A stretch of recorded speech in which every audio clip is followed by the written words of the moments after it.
Hello friends, my name is Ajay Shinde. स्वागत है आपके अपने यूट्यूब चैनल में। एमपीपीएससी असिस्टेंट प्रोफेसर भर्ती 2022-23 के रिगार्डिंग लेटेस्ट अपडेट सामने निकल कर आ। जी हाँ फ्रेंड, बहुत बड़ी ब्रेकिंग न्यूज़ आपके सामने निकल कर जिसमें आपको बताएंगे कि नेट जेआरएफ में आरक्षण का कोई प्रावधान नहीं है, तो एमपी सेट में आरक्षण क्यों लागू किया गया है। हम बात करें ओबीसी आरक्षण 13% की बात करें, जब नेट का रिजल्ट आता है तो उसमें कोई आरक्षण यहाँ पे नहीं लागू किया जाता है। ओनली 6% का यहाँ पे क्राइटेरिया रखा जाता है। पर अभी जो रिजल्ट जारी किया गया था एमपी सेट का, उसमें 87 और 13% रखा गया था। 87 का रिजल्ट जारी कर दिया, 13% का ऑन होल्ड रखा था। उसके बाद क्या होता है, एमपी पीएससी की जो भर्ती होती है उसी में जो सेट क्वालिफाई होता है उन्हें यहाँ पे एलिजिबल माना जाता है। पर 13% का रिजल्ट जारी किए बिना ही यहाँ पे एमपी पीएससी ने असिस्टेंट प्रोफेसर की भर्ती परीक्षा यहाँ पे निकाल दी, जिसका एग्जाम यहाँ पे 9 जून को होने वाला है। ठीक है फ्रेंड, चलिए आगे बढ़ते हैं। इसमें देखेंगे आप कि एमपीपीएससी में 13% ऑन होल्ड परीक्षार्थियों को परीक्षा में शामिल करना चाहिए। यानी कि जो रिजल्ट अभी जो जारी नहीं हुआ है, उन्होंने कह दिया गया है कि असिस्टेंट प्रोफेसर में उनको यहाँ पे अयोग्य बताया गया है, यानी उनको भर्ती परीक्षा में शामिल नहीं किया गया है 13% रिजल्ट को जारी किए बिना।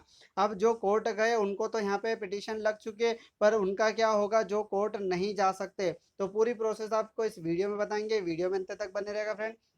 चैनल पे पहली बार हो तो चैनल को सब्सक्राइब कर लीजिए, बेल आइकन को प्रेस कर लीजिए ताकि आने वाले नोटिफिकेशन आपको मिलता रहे। और फ्रेंड, चैनल पे जो ज्वाइन का ऑप्शन भी आ चुका है, आप अपना योगदान इसमें दे सकते हैं। तो चलिए फ्रेंड, सीधे चलते हैं इसके मेन नोटिफिकेशन पर। तो चलिए फ्रेंड, मेन नोटिफिकेशन पे आ गए। जैसा कि आप देख सकते हैं, एमपीपीएससी परीक्षार्थियों को असिस्टेंट प्रोफेसर चयन परीक्षा में करे शामिल, हाई कोर्ट का यहाँ पे आदेश दिया गया है। चलिए फटाफट से डिटेल कवर करते हैं। क्या देखा, रीवा के परीक्षार्थी शिवेंद्र कुमार सेट एग्जाम 2022-23 में शामिल हुए थे।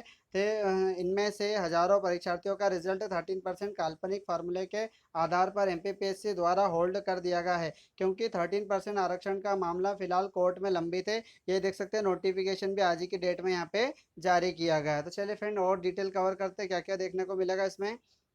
तो आप यहाँ पे समझेंगे कि सेट एग्जाम का रिजल्ट होल्ड होने पर एमपीपीएससी मना कर रहा है, अयोग्य कर दिया गया उनको कि आप सेट में एग्जाम क्वालिफाई है, बाकी इसमें फॉर्म नहीं भर सकते। आगे देखते हैं, आरक्षण के आधार पर ऑन होल्ड किया गया 13% परीक्षार्थियों का रिजल्ट है।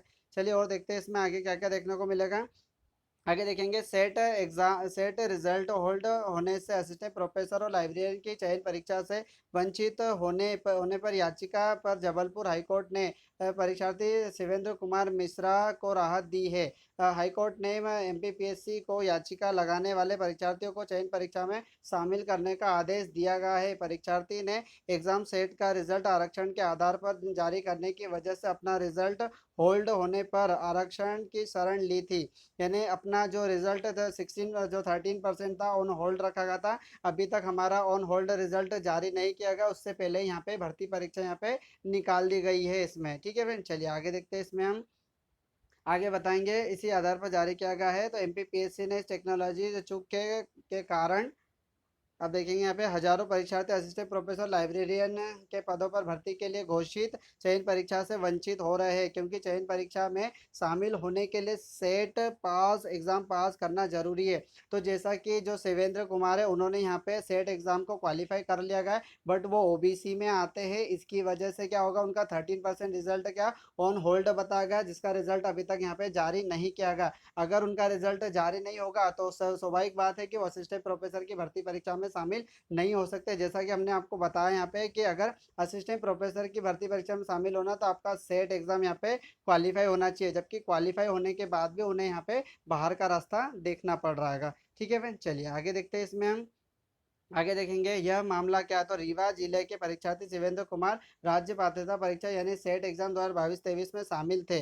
इनमें से हजारों परीक्षार्थियों का रिजल्ट 13% काल्पनिक फॉर्मूले आधार पर एमपीपीएससी द्वारा होल्ड कर दिया गया है। 13% आरक्षण का मामला फिलहाल कोर्ट से लंबित है। इसका कोई नतीजा निकलता है तो उससे पहले आयोग ने असिस्टेंट प्रोफेसर की भर्ती परीक्षा घोषित कर दी है। इसके लिए परीक्षा 9 जून 2024 को घोषित की होने से शिवेंद्र ने पहले ही पीएससी से आवेदन एमपीपीएससी से आवेदन कर चयन परीक्षा में शामिल होने की यहाँ पे मांग की थी, जिसे उन्होंने अयोग्य बता दिया गया। अब देखिए उन्होंने तो अपनी तरफ से क्या कि भैया हम जो हम ओबीसी कैटेगरी के आते हैं तो हम तो सेट एग्जाम यहाँ पे क्वालिफाई है। तो उसके बाद जो 13% का रिजल्ट है वो आपकी तरफ से ऑन होल्ड रखा गया। अगर वो रिजल्ट जारी होता तो हमें पिटीशन लगाने की जरूरत नहीं पड़ती और हम यहाँ पे क्या होता है कि एमपीपीएससी का फॉर्म भर पाते हैं और चयन परीक्षा में शामिल हो सकते हैं यहाँ पे, ठीक है।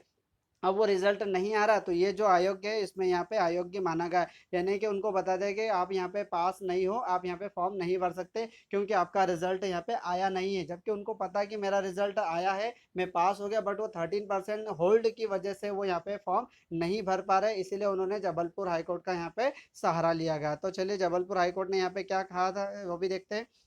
जबलपुर हाईकोर्ट में लगाई याचिका, परीक्षा से वंचित होने से परेशान होकर उसने कोर्ट एडवोकेट दिनेश सिंह चौहान के जरिए जबलपुर हाईकोर्ट में याचिका लगाई। इन्होंने यहाँ पे वकील का सहारा लिया और यहाँ पे उन्होंने कोर्ट में पिटीशन लगाई है। आगे देखेंगे कि एडवोकेट दिनेश सिंह चौहान ने के अनुसार उन्होंने कोर्ट में तथ्य रखा है कि पात्रता परीक्षा में आरक्षण के आधार पर रिजल्ट घोषित करने का कोई नियम नहीं है। जैसा हम सभी जानते हैं कि यहाँ पे भर्ती परीक्षा में आरक्षण दिया जाता है। जैसे भी हाल ही में एमपीपीएससी का जो राज्य पात्रता परीक्षा, सॉरी, जो राज्य वन से प्रारंभिक परीक्षा होती है उसमें भी 87 और 13% का यहाँ पे रेशियो रखा गया था कि 87% मुख्य परीक्षा का जो घोषित किया जाएगा और 13% जो रहेगा ऑन होल्ड किया जाएगा, उसका रिजल्ट जब ऑर्डर आएगा तब घोषित यहाँ पे किया जाएगा। तो मुख्य परीक्षा यानी भर्ती परीक्षा में ये आरक्षण लागू होता है, ना कि पात्रता परीक्षा में ये नियम लागू होता है, ठीक है। चलिए आई होप की पूरी प्रोसेस अब यहाँ पे समझ गए होंगे।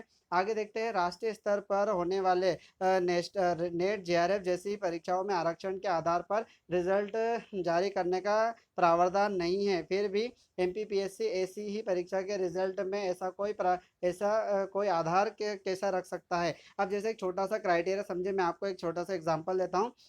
इन्होंने बात निकाली है, नेट की बात निकाली। अब नेट में क्या होता है कि कोई सी भी कैटेगरी वाले उनको 6% यहाँ पे होना चाहिए। यानी कि 100 कैंडिडेट यहाँ पे पास होंगे तो 6% लोगों को यहाँ पे सर्टिफिकेट दिया जाएगा। तो ये कोई आरक्षण नहीं है, उन्होंने एक क्राइटेरिया रखा कि कोई भी कैटेगरी वाले जिस भी कैटेगरी में अगर क्वालिफाई होते हैं सब्जेक्ट वाइज तो उन्हें 6% कैंडिडेट को यहाँ पे सर्टिफिकेट दिया जाएगा। तो ऐसा इन्होंने सेट वालों ने नहीं किया। सेट वालों ने क्या किया, यहाँ पे जो 87% था वो 13 का रेशो चला गया, जबकि ये होता है भर्ती परीक्षा में। और इन्होंने क्या करा है कि पात्रता परीक्षा में ही नियम को लागू कर दिया जो पूरे नियम का उल्लंघन कर रहा है। और जबकि सेट का रिजल्ट, नेट का रिजल्ट होता है वो 6% यहाँ पे घोषित किया जाता है, ठीक है। ऐसे तो सेट के रिजल्ट में भी 6% यहाँ पे घोषित किया जाता है, वो एक अलग बात है, पर इन्होंने आरक्षण लागू कर दिया गया जबकि भर्ती परीक्षा में होता है, पात्रता परीक्षा में नहीं होता है। इस बात का भी आप ध्यान रखिएगा। और ये मैं आपको क्यों बता रहा हूँ, क्योंकि अभी मैंने पिछला वीडियो बनाया था उसमें काफ़ी स्टूडेंट के कमेंट आ रहे थे कि सर आपको इन्फॉर्मेशन सही साथ आप नहीं बता पा रहे हैं। क्योंकि मैं आपको पहले ही कहना चाहता हूँ कि नेट का जो रिजल्ट आता है वो 6% के आरक्षण पे आता है, ना कि 87 और 13% के आधार पर आता है। ये आप इस चीज़ को पहले से ही समझ लीजिएगा, ठीक है फ्रेंड। चलिए आगे देखते हैं। यहाँ पे आगे देखेंगे यहाँ पे कि एडवोकेट चौहान ने यह तर्क रखा गया कि आरक्षण किसी भी नौकरी से पहले निर्धारित पदों के विरुद्ध दिया जा सकता है। राज्य पात्रता परीक्षा में आरक्षण का कोई नियम केवल आयु सीमा और फीस के अलावा रिजल्ट पर लागू नहीं होता है। सुनवाई के दौरान हाईकोर्ट परीक्षार्थियों को असिस्टेंट प्रोफेसर लाइब्रेरी चयन परीक्षा में शामिल करने का आदेश यहाँ पे दिया जाए। तो अगर वो शिवेंद्र सिंह चौहान है, कुमार है, उनको यहाँ पे आरक्षण का लाभ ना देते हुए रिजल्ट को जल्द से जल्द जारी किया जाए और उन्हें यहाँ पे भर्ती परीक्षा में शामिल किया जाए। चलिए आगे देखते हैं कि अगर उनका क्या होगा जो कोर्ट नहीं जा सके। तो स्वाभाविक बात है फ्रेंड, ऐसा है कि आपने पूरा नियम पहले सुने होंगे। जो कोर्ट जाता है, जो कोर्ट में पिटीशन लगाता है उन्हें ही यहाँ पे फॉर्म भरने की परमिशन दी जाती है, और जो कोर्ट नहीं जाता उन्हें फॉर्म भरने की परमिशन यहाँ पे नहीं दी जाती है। तो उनका क्या कहना है ये भी समझ लेते हैं यहाँ पे। अब देखेंगे एडवोकेट दिनेश ने हाईकोर्ट के आदेश को पीएससी के एमपीपीएससी के सेट एग्जाम होल्ड से